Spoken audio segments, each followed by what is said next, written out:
Malungkot pong ibinabalita ng GMA Network ang pagpanaw ng aming minamahal na kapuso at kaibigan, si Mike Enriquez. Siya po ay 71 taong gulang.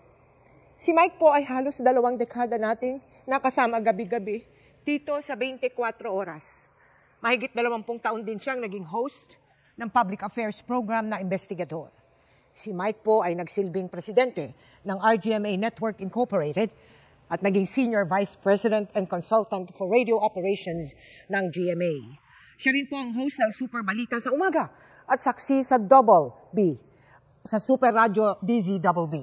Mahigit 50 taon ng buong pusong naglilingkod sa mga manonood at tagapakinig si Mike na nagsimula sa industriya noong 1969 at naging bahagi ng GMA Network noong 1995. Nagluluksa po ang Board of Directors, Management at Empleyado ng GMA Network Incorporated sa pagpanaw ni Mike.